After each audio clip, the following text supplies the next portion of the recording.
Obviously, the only reason that foundations exist is to support the institution. So the priorities of the institution come into play, and all of the fundraising and the giving that comes through the foundation is for a university for a university project. So we are assuming that all the gifts that are managed in the foundation are appropriate gifts going to right things on a university campus. The fiduciary responsibility for the foundation at that point, if the gift is restricted, they are mandated by law to use that gift in accordance with how the donor suggested that it be done. And that's what the fiduciary role for the foundation is, to invest the money as prudently as possible, to earn as much return as is practical in conservative kinds of ways with that, and to make sure that it is used on campus the way it's supposed to be. In any foundation, there are basically three types of money. There are unrestricted gifts, which come in basically this year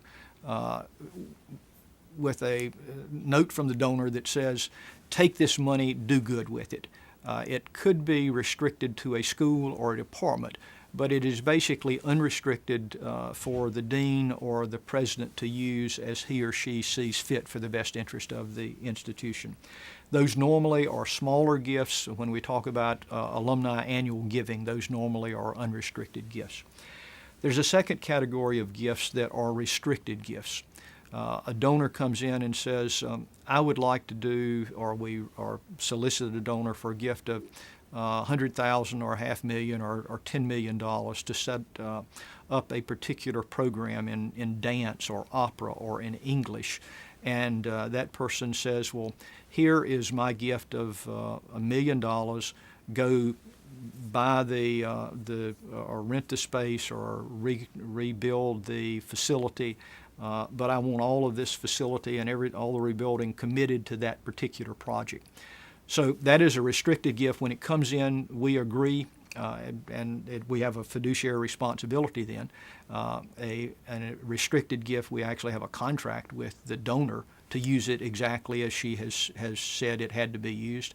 It's got to be used in that way. If the president comes in or somebody else and says, I'd really like 10% of that or 20% of that to do something else with, because we have received it as a restricted gift, it can't be used in any other fashion.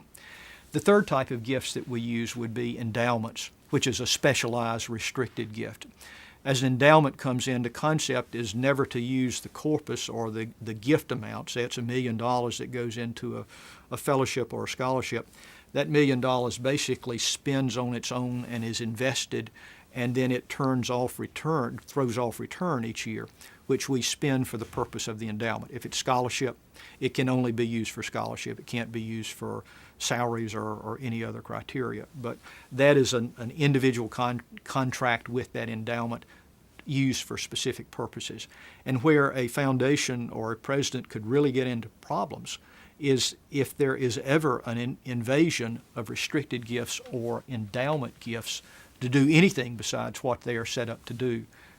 Those are punishable by jail.